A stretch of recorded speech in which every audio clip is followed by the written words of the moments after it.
Hi, my name's Martin. If you use Dynamics GP, I'm going to show you in the next few minutes why you absolutely need Extender. Firstly, what is Extender?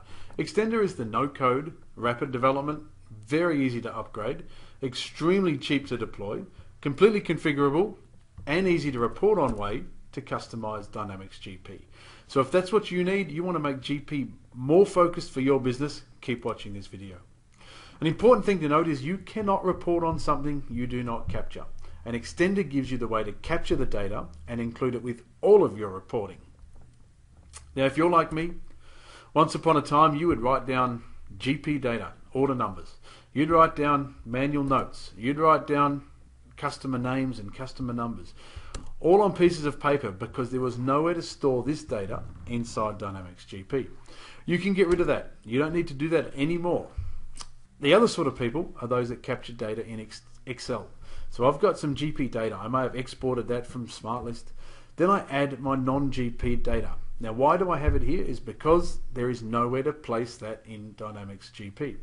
The problem here is my vendor list is immediately out of date.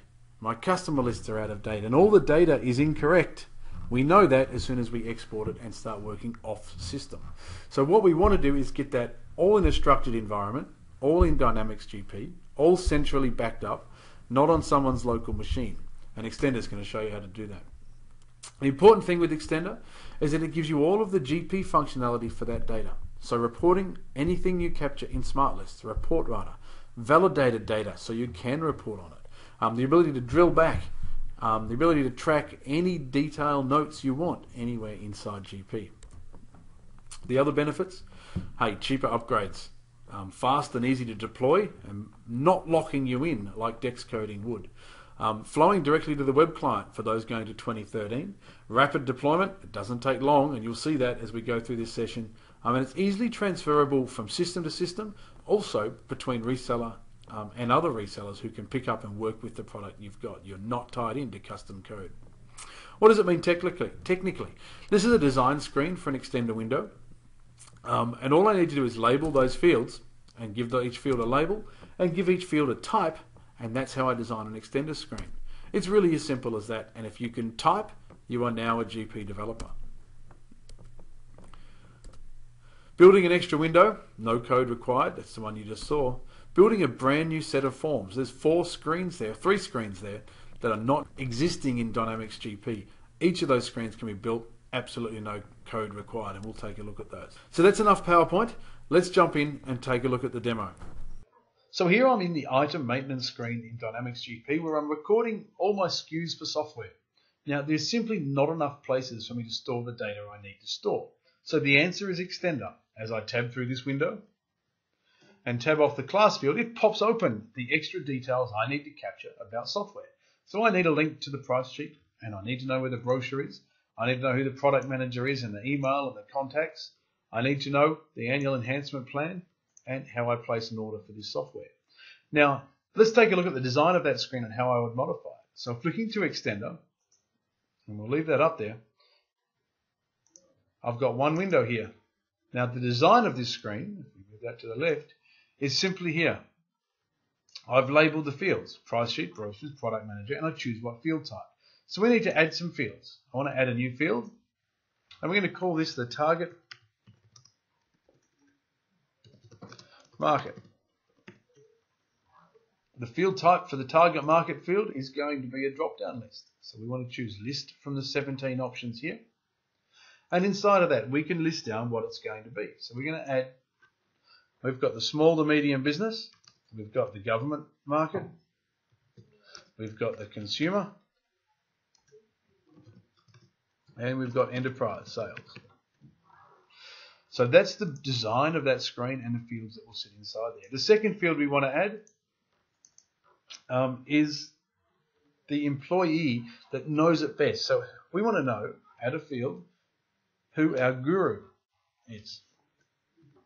So that again is, this time we're going to choose from that drop-down list a lookup. And that says I want to use an existing concept from out of Dynamics GP that we can use. So we'll go and choose employee. And so one of our employees is going to be our internal guru, and we'll add that field. Saving that window is the entire development effort. So we save that window. Next time we tab off the class ID field when we've got the item maintenance window open, cards, inventory, item, tab through. It's going to throw open this window here, which is now changed to track 2 extra fields. So all the data we started with, plus this is suitable for government, and the guru we're going to have is Clayton.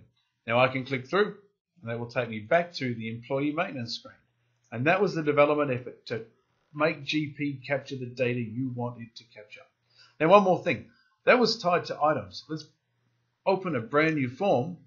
So if we go to cards and software, I've built 4 forms that sit completely independently. Let's look at one of them. So this window here now tracks for me that we sold SmartView to this company here. We know the contract number, we know the number of users, the total price. None of this data was available inside Dynamics GP out of the box. But I needed to capture it. It had my customer details, my product details. This was the place to capture the data so I can report on all of that data. So the design of that screen, extender, and this time it's a form, and we'll pull up our registration form, is simply on this window here. This is where I say these are the fields I'd like to capture. Now if I want to do some things, I could take this field here and I could move it. So let's move it left, and we'll stick the lead consultant over that side. We've decided we don't need these activation codes. Here there are 5 of them. So let's remove them. So we'll take that one off. We only have 4 or 3 activation codes. We'll remove that one as well. What else do I want to do? I want to add some fields to this window. So the one thing missing off here I've noticed is the install date. So let's put an add a field. What date did we install the software? And we'll pick a date type from here. The other thing I wanted to put on here is if we're selling Smart Connect, we need to know the connector. So which connector did they choose? Spelled correctly. And again, this is going to be a drop-down list. Inside that list, we're going to have, they could have the Salesforce connector. They could have the GP connector. It might be a CRM connector, or it could be a straight SQL connector. Custom data that could never exist in any ERP system. That's my design effort. So let's look. We're looking for missing activation codes, a moving of the lead field, and that. Save.